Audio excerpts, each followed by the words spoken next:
Readings of Almighty God's Words. Exposing Antichrists. Item 8. They would have others submit only to them, not the truth or God. Part 2. B. People's stewardship of their personal surroundings. The second item, people's stewardship of their personal surroundings in everyday life. Which area of normal humanity does this item entail? That of one's living environment. And what does that consist of? It mainly consists of two broad areas: the environment one lives in that extends only so far as their personal life, and the public environments they frequently come into contact with. And what do these two broad areas consist of, specifically? One's lifestyle, as well as their management of hygiene and their environment. To break it down further, what does one's lifestyle consist of? Work and rest, diet and things like the preservation of one's health on a day-to-day basis, and common knowledge about daily life. We'll begin with the first one, work and rest. Those should just be done in a regular, scheduled way. Outside of special circumstances, like when one's work requires them to stay up late or do overtime, work and rest are most often to be regular and scheduled. That's the right way. There are some who prefer to be up at night. They don't sleep in the evenings, but busy themselves with all sorts of things. They don't go to sleep until others get up and start their work early in the morning, and when others go to bed at night, that's when they rise and get to work. Aren't there people like that? Always out of sync with others, always being special. Such people aren't very sound of reason. Everyone's rhythms should be basically in sync under normal circumstances, special cases notwithstanding. What is the next one? Diet. The dietary requirements of normal humanity are easy to achieve, aren't they? This one's easy. However, don't people have a few fallacious views on diet? Some say, we believe in God, and everything is in His hands. There's no way of eating that could harm one's stomach. We'll eat whatever we like at our liberty, freely. It's not an issue, with God protecting us. Aren't there people with such an understanding? Isn't there something a bit distorted in this? An understanding like that is abnormal. Those who have it aren't normal in their thinking. There are others who get normal, common-sense knowledge for living mixed up with showing consideration for the flesh. They believe that to pay attention to common-sense knowledge for living is to show consideration for the flesh. Aren't there people who believe that? For instance, some people have stomach troubles and don't eat spicy, stimulating things. There are some who say to them, "That's a dietary preference of yours. You're showing consideration for the flesh. You need to rebel against it. There are places you'll go where that's the food, and you'll need to eat it.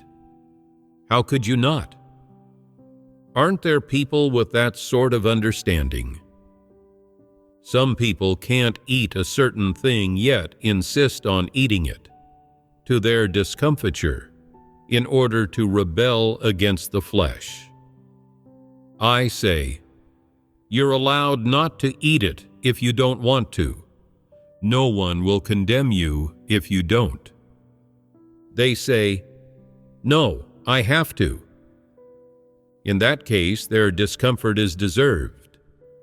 They've brought it on themselves.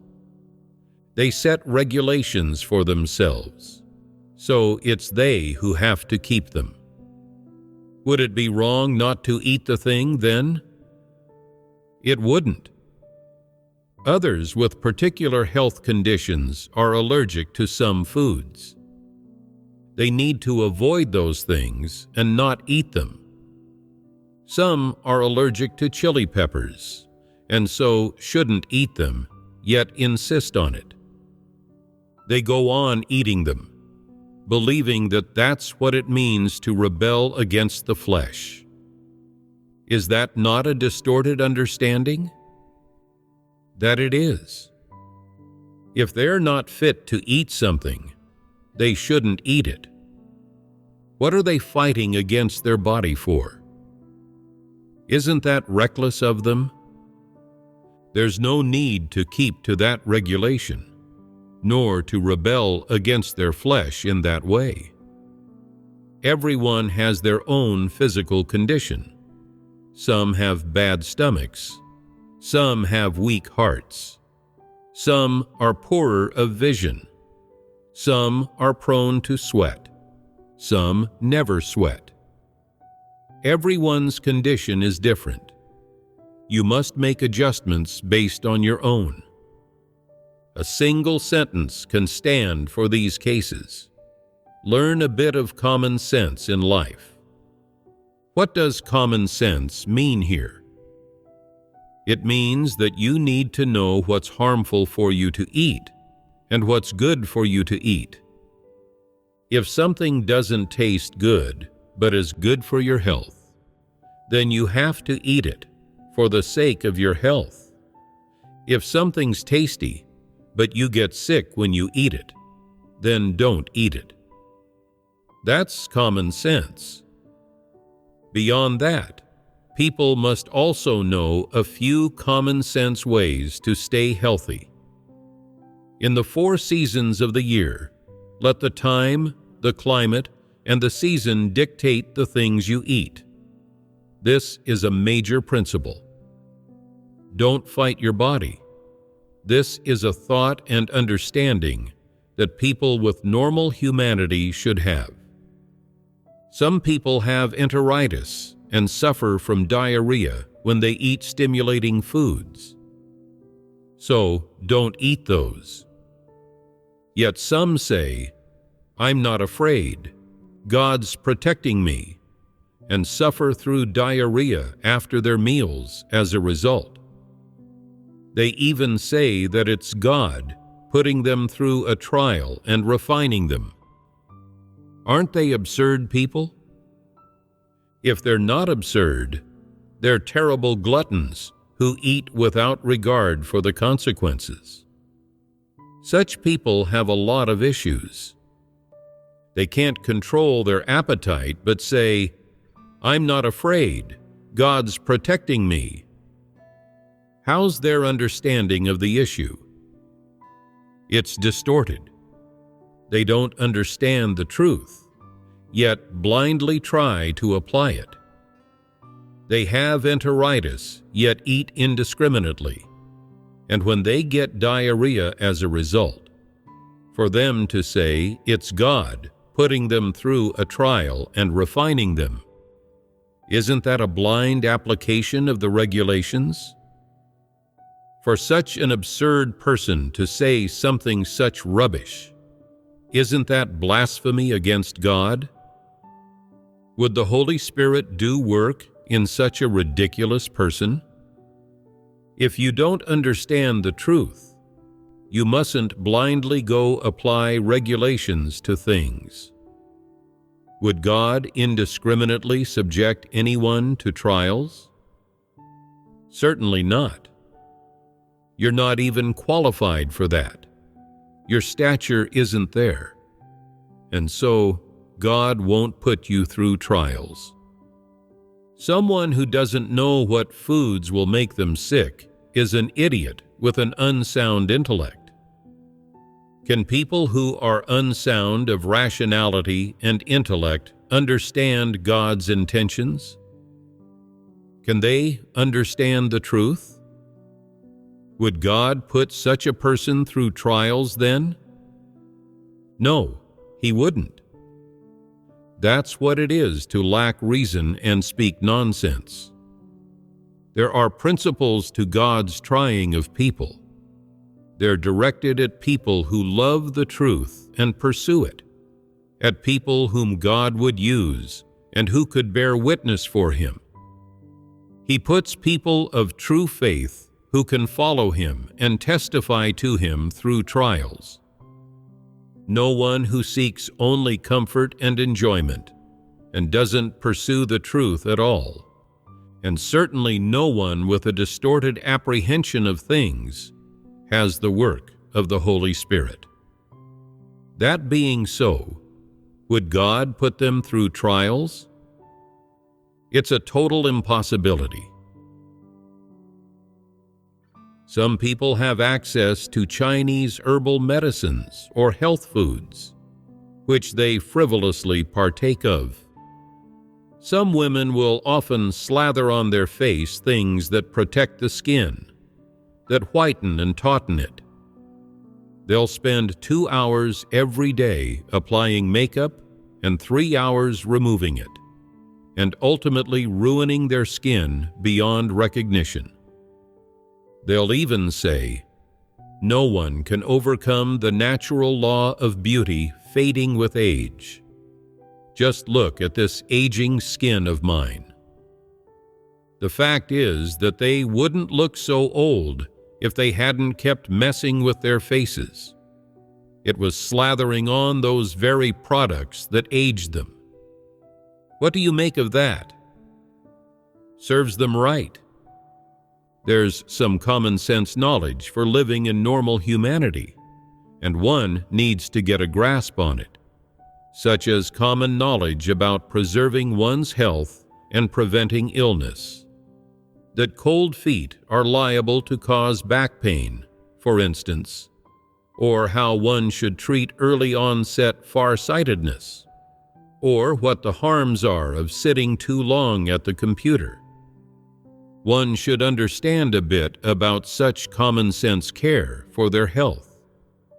Some may say, to believe in God, you're only supposed to read His words. What's the use of learning all that common sense healthcare stuff? A man's lifespan is determined by God. No amount of healthcare knowledge will do any good. When it's time for you to die, no one can save you.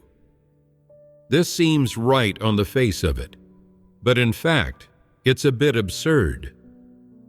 It's something someone without spiritual understanding would say. They learn to rattle off well-worn words and doctrines and seem spiritual, when in fact, they don't have any pure comprehension at all. They blindly attempt to apply regulations when things happen to them, speaking as nicely as they can, without practicing any truth. Some people may tell them cornmeal porridge is nourishing, for instance, that it's good for the health. That won't get through to them. Yet as soon as they hear someone say braised pork is healthful, they'll eat their fill of it the next time they see it, saying even as they chew, "What can I do? I need to eat this. It's for my health." Isn't that a deceitful thing to say? It's deceit. To possess what people with normal humanity should possess, to know what people should know, to know what there is to know at the stage of life that corresponds to your age. That's what it is to have normal humanity. Some people in their 20s eat indiscriminately. They'll eat ice cubes on a freezing day. Their elders get scared to see that. and urge them to stop, telling them they'll get a stomachache. A stomachache? I'll be fine, they say. Look at me. I'm in peak physical condition. They don't know about such things at their age. Wait until they're 40. Give them an ice cube to eat then. Would they do it? And when they're 60, forget about eating ice. They'll be afraid to come near it. Its chill will be too much for their body to bear. That's called experience, learning life lessons. If someone at 60 still doesn't know that their stomach can't handle too many ice cubes, that their body can't take them, that they'll make them ill, what's that called? Are they deficient in normal humanity? They're deficient in lived experience. If someone who's 60-odd years old still doesn't know that cold is bad for the back, that cold feet cause a sore back, then how must they have lived for those 60-odd years? They must have just muddled through them. Some people understand a lot of common sense things about life by the time they're in their 40s. Common sense health knowledge, for instance. And they have a few correct views regarding material things, money and work, and regarding their relatives, and the affairs of the world and life, and so on. They have a pure understanding of these things, and even if they don't believe in God, they still understand these things a bit better than their juniors. These are people with a sense of right and wrong, whose thinking is normal. In the 2 decades they've lived since their 20s, they've understood many things, some of which come near the truth. This shows them to be people with comprehension ability, people of fine caliber. And if they're someone who pursues the truth, their entry into the truth reality will come much faster, because they'll have experienced much in those 20 years and gained a few positive things. Their experiences will be consistent with the truth reality God speaks of. However, if much is lacking in that person's humanity, and they don't have correct views, or the thinking of normal humanity, much less the intelligence of normal humanity regarding life, and regarding the people, events, and things that come up in those 20 years, then they will have lived those years in vain. In several places I've been, I've found that some of the older sisters don't know how to cook. They can't even plan a balanced meal. They make soup of what should be fried, and fry what should go in a soup. Produce changes with the seasons, yet it's always the same few dishes on their tables. What's happening there? That's a real lack of intelligence, no? They're lacking the caliber of normal humanity. They can't even cook the various foodstuffs they come across in their daily lives, things like cabbage and potato. They're not up to the simplest tasks and can't accomplish them. How did they muddle through the last 50 or 60 years? Could it really be that their hearts made no demands of their lives? If someone can't derive experience from anything they do, then what duty could a person like that do well? The fact is that people can learn to do things if they just apply themselves and train for a while. If someone still can't do a thing after several years of study, their intellect and caliber must be awful. Let's now talk a bit about the management of hygiene. I recently went to 2 places where the surroundings of the houses were a total mess. Everything had originally been quite orderly there. So how did those places wind up becoming such pigsties? The reason is that the people there don't know how to stay on top of things. They don't have normal humanity's consciousness of and requirements for hygiene. It's not merely that they're lazy. Beyond that, they've gotten accustomed to living in such conditions. They strew trash on the ground and put things down anywhere, without rule or restriction. When they've cleaned a place up, they can keep it clean for just a day or two. A few days later, it's so messy and dirty that it's hard to look at. Tell me, what's an environment like that called? And the people there can eat heartily and fall asleep in such conditions. What people are those? They're like pigs, aren't they? They have no awareness and understand nothing of hygiene, of their environment, of structure, of management. They don't notice it, no matter how dirty or messy it gets. It doesn't bother them. They're unworried and unruffled about it. They go on living as they have, unparticular and without requirements. Some places take fine care of their hygiene and environment, and you'd think the people there cared about cleanliness, that they knew to manage their surroundings. But no one knows until a surprise inspection that they'd been sending people in advance of inspections to clean the place up. If you tell them you're coming ahead of time, the place is guaranteed to be clean. If you go without warning them, you'll find a different environment, one that's sure to be dirty and messy. The rooms of some of the girls have clothes and shoes strewn about, and outside, tools of trade like hoes and pickaxes are piled together with clothing. Some there may say they've been so busy that they haven't had time to clean. That's how busy they've been? Have they not even had time to breathe?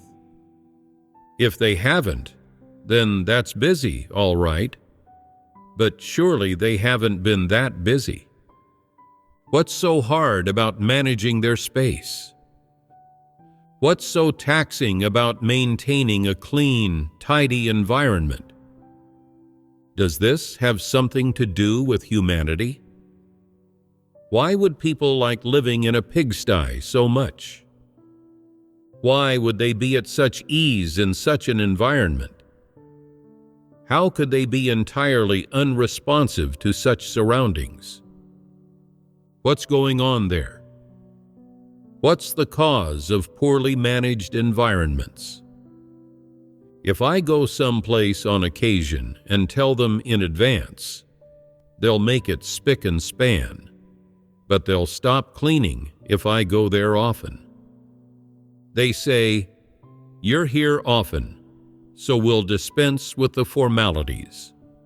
This is just how we are. It's exhausting to be cleaning all the time. Who has the energy? We're so busy with work all day long, we don't even have time to brush our hair. They give justifications like this. And what others do they give? This is all temporary. We don't need to get it in perfect order. It'll do as is. Indeed, everything is temporary. But even if you were living in a tent, you'd still have to take care of it, wouldn't you? That's normal humanity.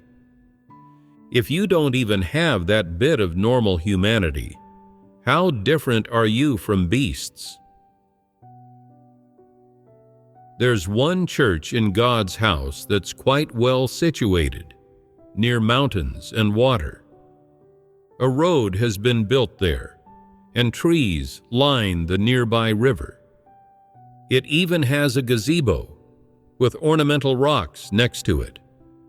Really, it's quite pretty. One day, I saw from far off some little yellow thing there on that clean road. Coming closer, I saw that it was an orange peel. Who knows who would casually toss their garbage there? And in the gazebo, which had also been clean, someone had been eating sunflower seeds and discarding the shells all over the floor. Tell me, was that person someone who knows rules? In normal humanity, are there required standards for one's hygiene and environment, or are there not? Some may say, "In what way don't I have standards? I wash my feet every evening." Some people don't. Some people don't even wash their face when they get up in the morning.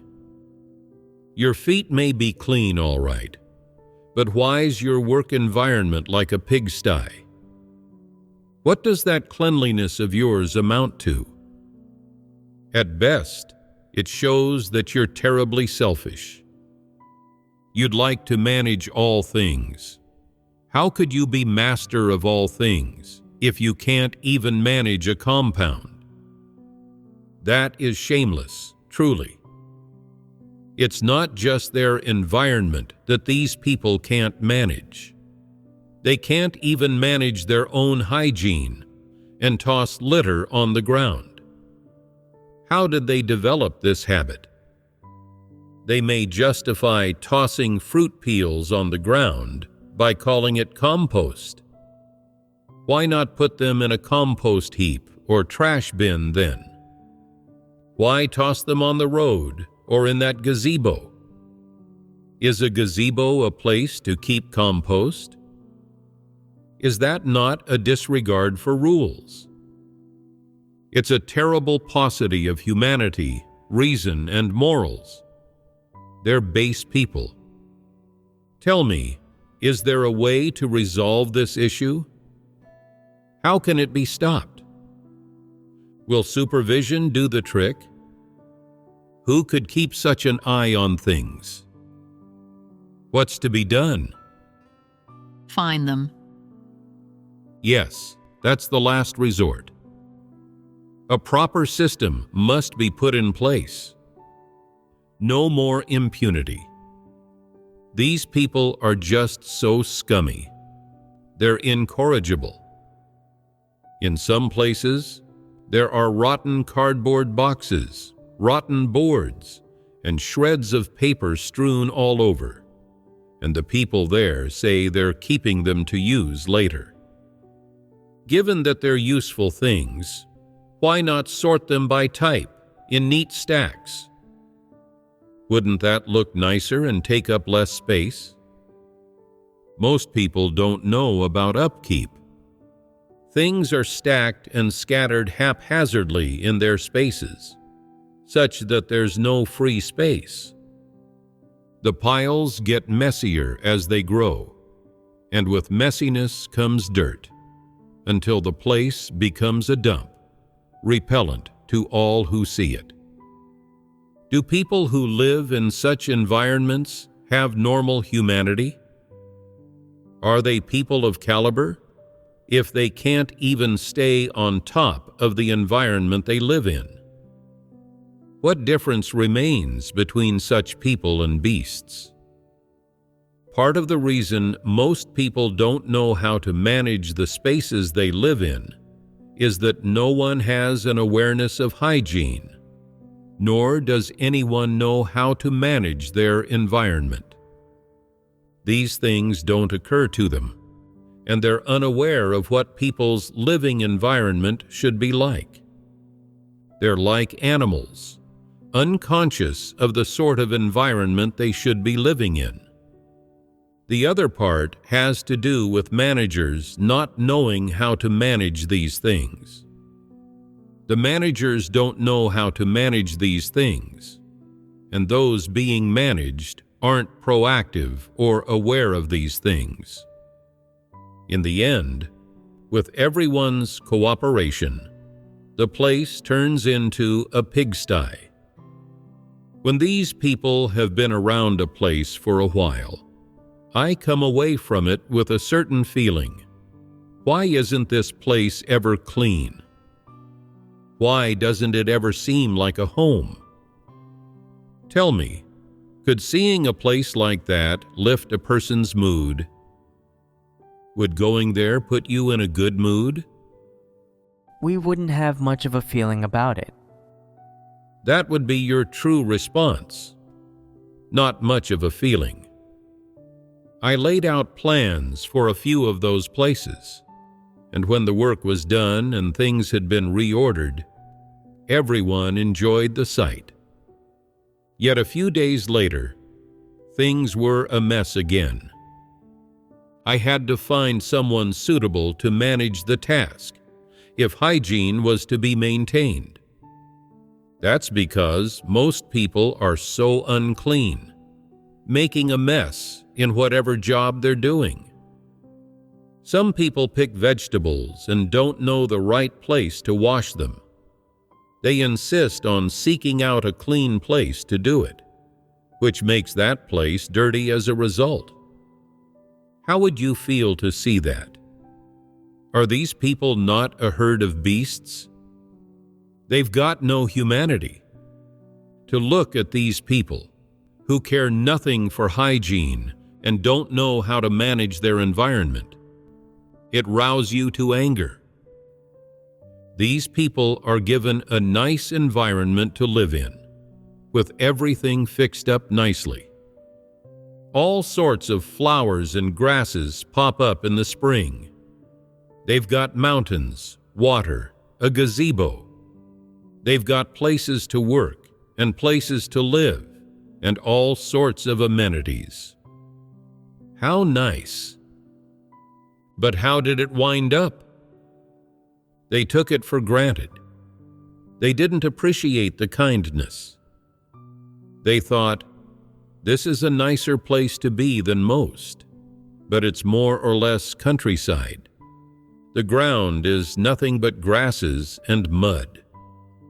With that mindset, they mindlessly trashed the place. They didn't think to manage their environment. How many things are absent from such humanity? It doesn't possess those things that humanity should. Those people can't even keep on top of the various aspects of their living environment in the most basic ways. Tell me, how could people not think to treasure such a nice environment that they live in? How could they not think to take care of it? Why? Is it that they are so busy with their duties that they lack the time? Or what else is going on with them? Is anyone not busy with their duties? There are some who live in worse environments than you, yet they take quite good care of their space. People see it and give them the thumbs up, with admiration and esteem for them. And then there's your living environment. Others don't even need to go inside. They'd scorn you with just a look at the exterior. Is this not your own doing? Your actions and behaviors have brought about this deplorably shabby environment you live in. When people see the environment you live in, it is the same for them as seeing your essence. Can you blame them then for scorning you? Whether a person is high or lowly, noble or base, isn't decided by others' assessments, but by what they themselves live out.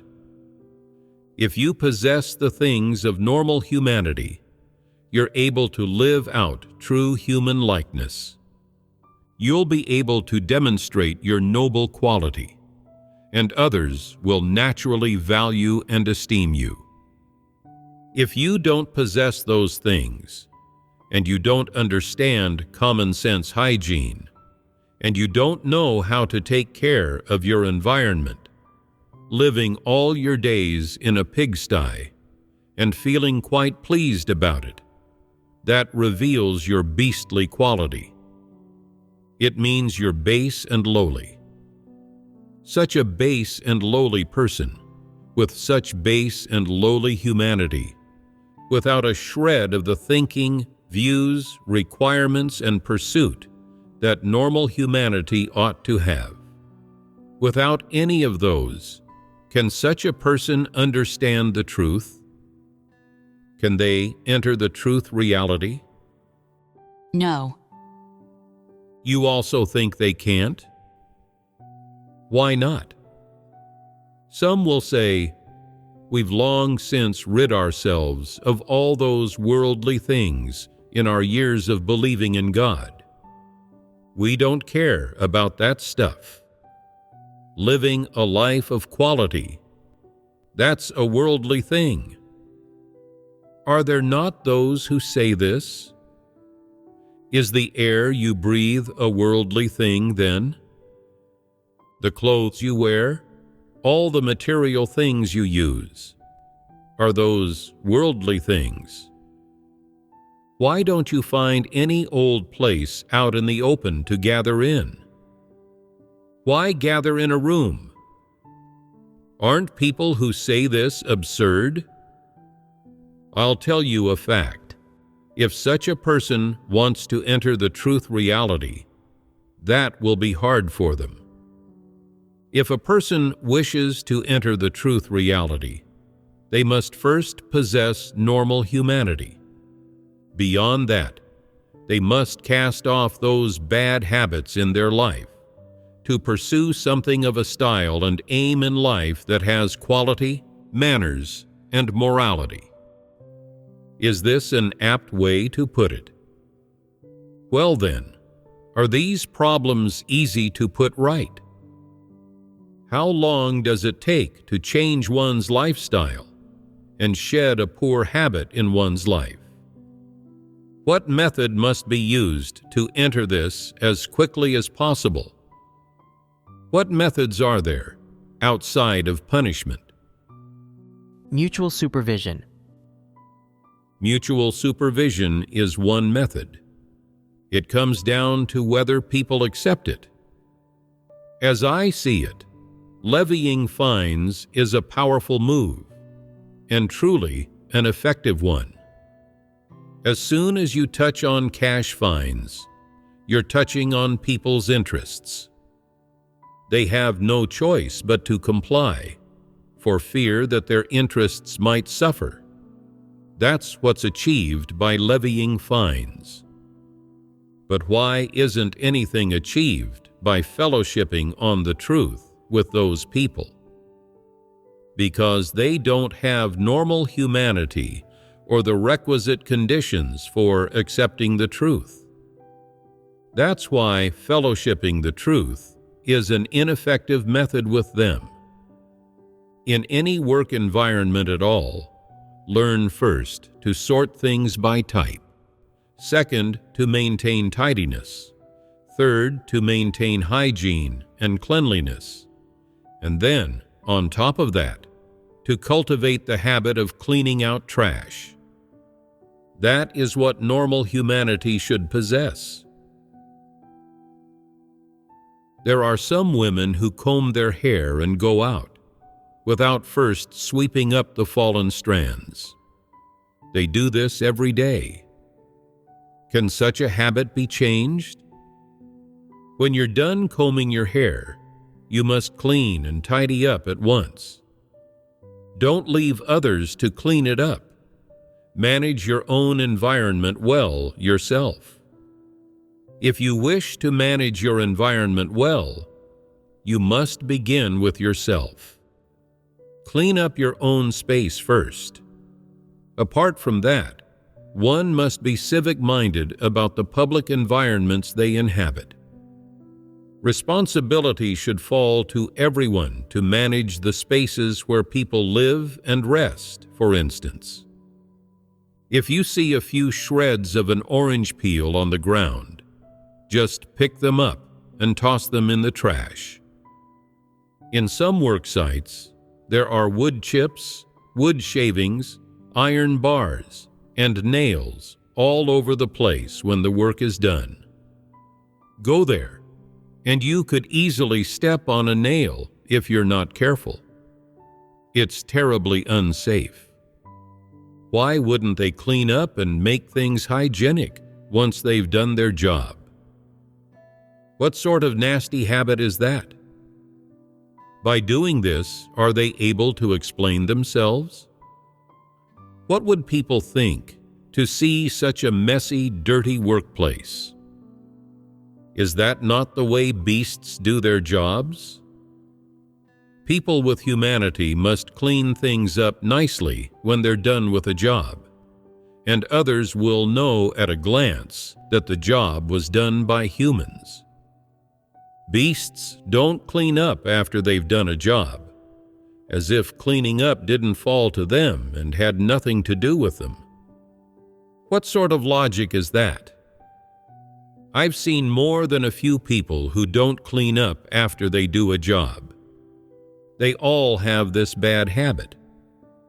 I've told them that every day, when their jobs are done, they must arrange for someone to clean up all the trash. Clean up every day. That way, the site will be clean. They must cultivate a habit like that.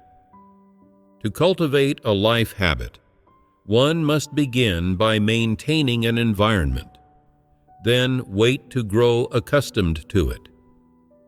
Then one day, when that environment changes, they themselves will feel ill at ease to see that something is unclean. It's just as with some people who've lived abroad for 3 or 5 years, who think everything's better over there. The day comes when they return to their hometown, and they feel that they've suddenly become fancy. They look with scorn on others who aren't concerned with hygiene, on people whose houses are unclean. They can't even stand going a few days without a shower. Wasn't it their environment that dictated this? That's how it works. So, you must begin by managing your personal hygiene and your environment. That's the way to feel comfortable doing your duty. It's also what people with normal humanity should possess.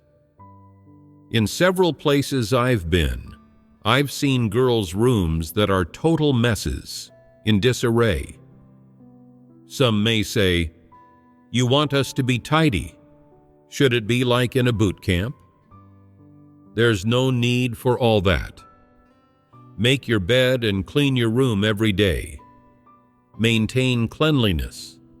Make a habit of it. If you do these things every day, and they become a habit, a norm, and as automatic as eating, then you'll have cultivated this sort of daily life habit, and your requirements for your surroundings will have gone up a notch.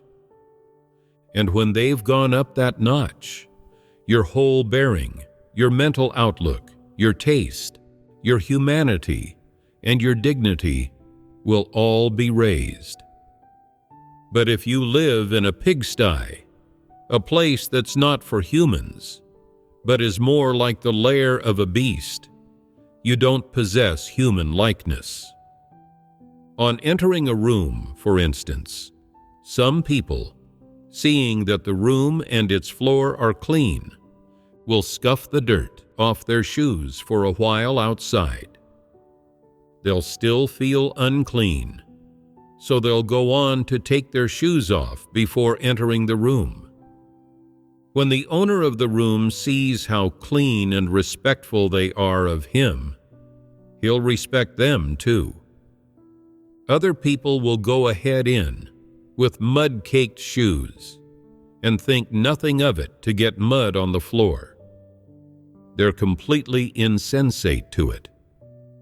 The owner of the room sees that they're inherently heedless of rules. He views them badly, and so he scorns them and won't let them into the room in the future. He'll make them wait outside, and here's what that will imply. You don't deserve to come inside. You'd spoil the place if you did, and what a long time I'd have to spend cleaning it up. He won't respect them. When he sees that they do not possess human likeness, he won't even respect them.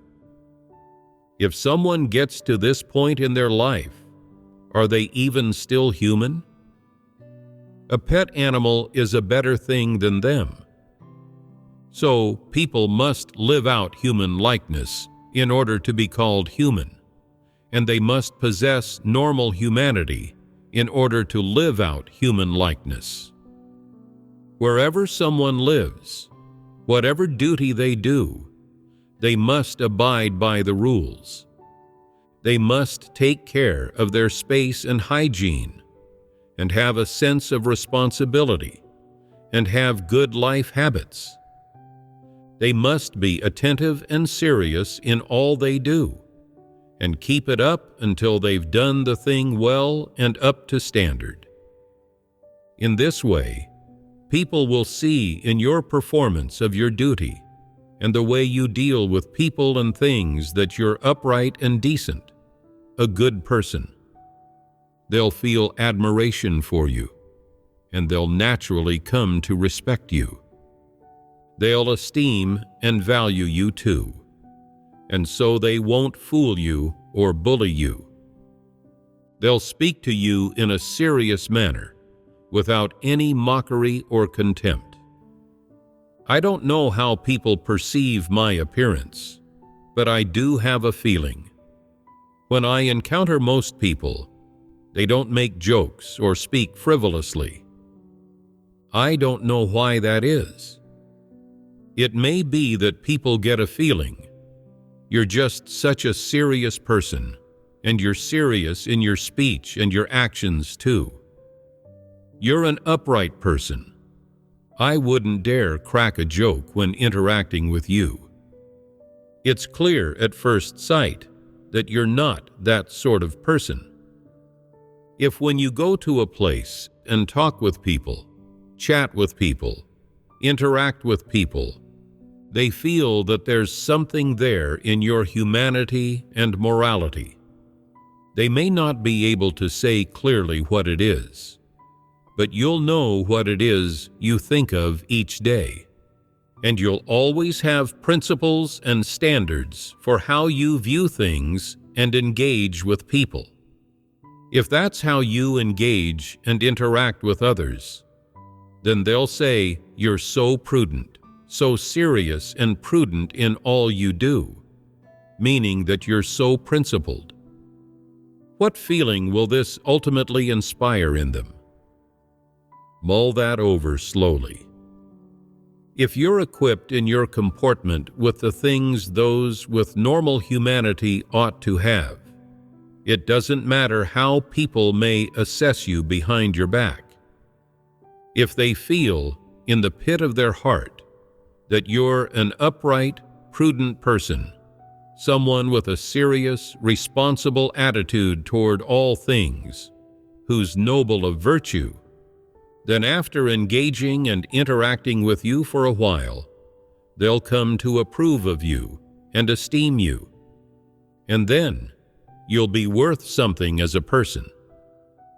If, after engaging with you for a while, they see that you don't do anything well, that you're lazy and greedy, unwilling to learn anything, that your standards exceed your capabilities, that you're quite avaricious and selfish, and more, that you're unconcerned with hygiene and don't think to take care of your environment.